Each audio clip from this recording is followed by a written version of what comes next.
Hey all, I couldn't be on this podcast today because I was diving into my books, but the two guests made the topic super interesting. I'll let you enjoy the podcast. Oh, don't forget to like and subscribe. Welcome to the Deep Dive. Today, we're really digging into something super personal and incredibly important. Your data. Think about your health records, maybe those government files you interact with sometimes, or even just your private messages. Where does that sensitive stuff actually live? And maybe more critically, who can truly get their hands on it? That's the million-dollar question, isn't it? It really is. We're talking about digital sovereignty today. And this whole deep dive, it was sparked by a truly, jaw-dropping admission from a major global tech company, Microsoft, actually. They recently basically conceded they couldn't fully protect European data from foreign government access. You know, it's a revelation that kind of upends a lot of assumptions, I think. It really does. And what's fascinating here, it isn't just some niche technical detail buried in server room specs. This admission, which was made by Microsoft France's legal director under sworn testimony, it throws open this critical question. It's about national security. But also individual privacy and even economic independence. For you, for your country, in this digital age. So it's way bigger than just tech. Understanding where your digital information lives, and maybe more importantly, who holds the legal keys to it. That's just paramount now, isn't it? In our totally interconnected world. Okay, so let's pull back the curtain then. Let's look at this extraordinary moment in the French Senate. See what it truly revealed. Our mission here in this deep dive is to unpack these recent revelations. We want to explore the legal frameworks involved, understand the, frankly, significant implications for businesses, for governments across Europe, and ultimately really consider what it really means to be digitally sovereign, in practice, not just as a concept. Okay, so picture this, June 10th, 2025. There's a French Senate hearing going on, and Anton Carnu, he's Microsoft France's Director of Public and Legal Affairs, he gets asked this really direct question. Can he guarantee under oath that French citizen data will never be transmitted to U.S. authorities without explicit French authorization? And his response? A very stark, no. I cannot guarantee it. Just flat out no. Flat out no, under oath.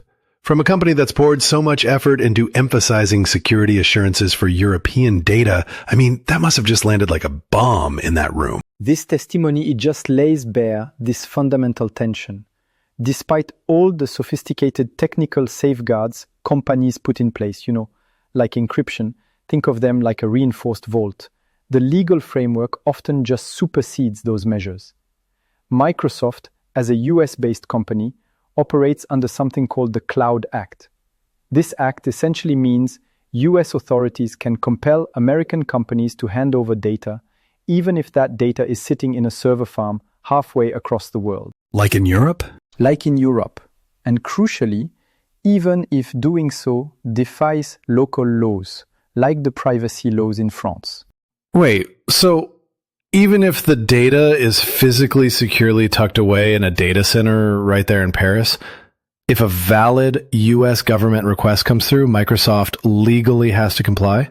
That's the bottom line, yes. So it's not about where the bits and bytes are, but whose laws the company itself has to follow? That's the fundamental vulnerability. It's this quiet paradox that's shaping our whole digital world. Carnu did explain, Microsoft as a rigorous process. They engage contractually with clients, usually the public sector ones, and they try to resist requests they deem unfounded. They try to redirect authorities to the clients themselves first. Right. Push back a bit. Exactly. And their transparency reports, he pointed out, they claim no European company data has actually been affected by such requests in recent years. But that's a statistical reassurance, right? It doesn't change the underlying legal power. Precisely as you just highlighted, that reassurance doesn't erase the fundamental jurisdiction issue. It's like having a fantastic, unpickable lock on your front door. Someone else legally holds a copy of the key. Okay, that makes sense. So, we've heard about the legal tightrope. But what about the tech side? What were Microsoft's engineers saying about the technical reality? Because Pierre Lagarde, their technical director for the public sector, he also testified, didn't he? He did, yes. And he stated that since January 2025, under contractual guarantee, European client data doesn't leave the EU, whether it's stored, moving, being processed. So how do we square that with what the legal director said? It sounds almost contradictory. It does sound contradictory on the surface, and this really raises an important point. It's about the crucial distinction between technical control and legal control. So while the data might physically reside within the EU, and yes, technical measures are in place to ensure it stays there, the company operating that infrastructure is still subject to the laws of its home country, the US. So the data doesn't physically leave the EU. You're right about that part. But the access to it can still be compelled by US law. Got it. So the data stays put, but the door can be legally opened from afar. That's a good way to put it. It's a critical nuance. And it really defines the limits of digital sovereignty. Physical location isn't the whole story, not by a long shot. And this whole French Senate inquiry, it didn't just pop up out of nowhere, right? It actually stemmed from an even bigger controversy, something about the Health Data Hub, the HDH platform. Yes, absolutely. That was the original spark, really. Created back in 2019, the idea was to advance French medical research. Great goal. But the HDH platform houses incredibly sensitive health data. I mean, literally the most private information about French citizens. The senators, like the Commission President, Simon Dusignas, they argued passionately that this kind of data must remain under sovereign control. He really emphasized the stark contradiction, between France's stated sovereignty goals and the reality of hosting such critical information with foreign providers. Like Microsoft, originally. Like Microsoft, originally, yes. It really highlights the ambiguities, the frankly frustrating delays in public action when it comes to digital sovereignty. Not just in France. This happens in many EU countries. And it wasn't just health data they looked into. The inquiry also covered the Blue Cloud project as that joint venture, right? Yeah. Microsoft, Orange, Capgemini, meant to be sovereign cloud services. But wait, Microsoft is still the underlying technology provider there, even if they don't technically own capital in the venture itself. So is that truly sovereign? It feels a bit like, building a French house on an American foundation. Well, it aims for separation from these extraterritorial legal effects, yes. The idea is to create a sort of fortress within a fortress. But as Microsoft's own testimony acknowledged, any disruption of the underlying US technological links would impact Blue's operations. There's the catch. It points to a deeper issue. Even many so-called sovereign European solutions often rely quite heavily on foundational American technologies, operating systems, core cloud components. And that creates inherent technical dependencies that fundamentally challenge true independence, no matter how many sort of legal or structural layers you add on top. So it really sounds like despite all the talk, all the political rhetoric about digital independence, the actual procurement decisions, where the government money goes, often still lean heavily towards these non-European solutions. That's what the Senate inquiry found, yes. They highlighted this, noting that multiple French cloud providers, companies like OVH and Scaleway, they believe they have the capabilities to host government data securely, but they were only superficially consulted. And then you have those massive education ministry contracts worth, 74 to 152 million euros, with Microsoft for productivity software. It feels almost like a country saying it wants to be self-sufficient in food production, but then it keeps importing all its grain from abroad because maybe it's cheaper or just easier logistically. The words and the actions seem to clash pretty dramatically. They absolutely do.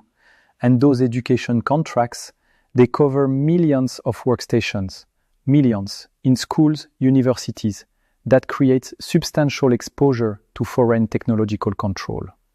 And what's truly fascinating is exactly that tension you mentioned between the sort of high-level rhetoric of digital sovereignty and the practical, often pragmatic, day-to-day reality of procurement. Why the gap, do you think? Well, the market often prioritizes features, scale, established relationships. Things where the US hyperscalers currently dominate, let's be honest. They are. And this highlights a significant gap that European alternatives, despite their commitment to sovereignty, are still working incredibly hard to close. It's not just a French problem either. You see this echoed across Europe, where governments face very similar pressures. And this definitely isn't just about Microsoft, is it? I mean, if the Cloud Act applies to Microsoft because they're a US company, presumably it applies to other big US tech providers too. Google, Amazon. Absolutely. That's a crucial point. The implications of this testimony reach far, far beyond just one company. Amazon Web Services, AWS, Google Cloud, other US-based hyperscale providers. They operate under identical US legal frameworks. It suggests a widespread vulnerability in European digital infrastructure, wherever it's built on these American technological foundations. You can see examples like Alan Hunkin, a French startup. Ironically, they won public health insurance contracts in France, but they host their data on AWS. So they're subject to the exact same extraterritorial concerns we've been talking about. Wow. So even a French company using AWS is exposed. It's not just about the company providing the service directly. It's about the underlying infrastructure provider's legal obligations. It's a systemic challenge for any European entity using these major US cloud services. Okay, so what's being done then on the regulatory front maybe to address this? I know France has its SRN law and the EU obviously has GDPR, but are they enough? Are they working? Well, they're trying. France's SRN law, for instance, it mandates the migration of sensitive data to providers who are SecNum Cloud certified. SecNum Cloud, it's basically a very stringent French government standard.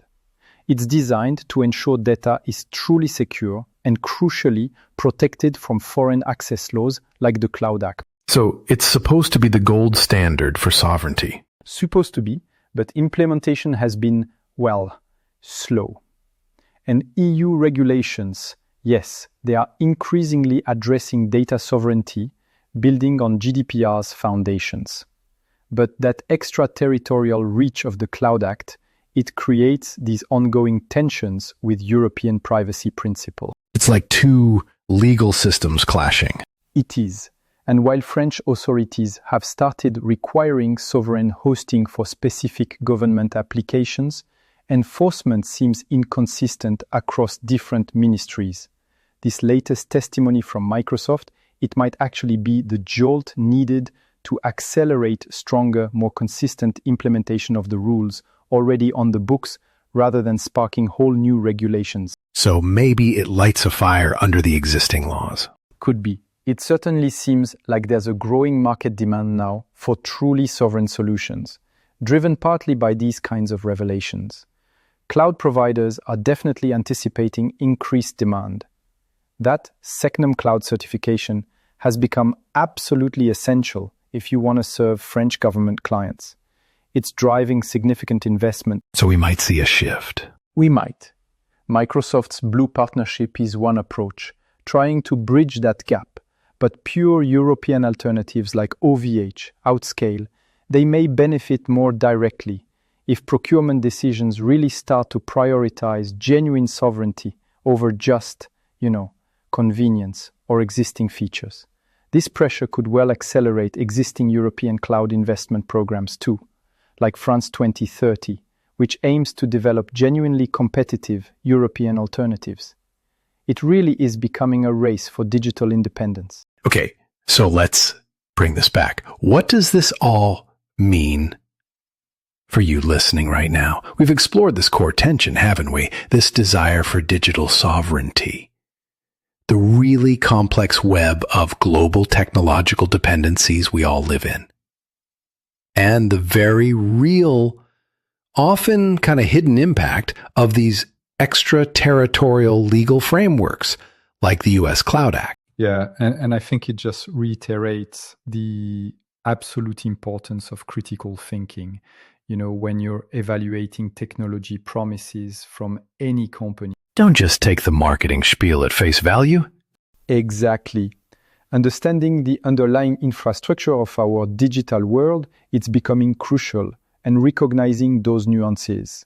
We talked about the difference between technical measures, like where your data physically sits, and the legal realities, like who can legally demand access to it. That's key to making truly informed decisions.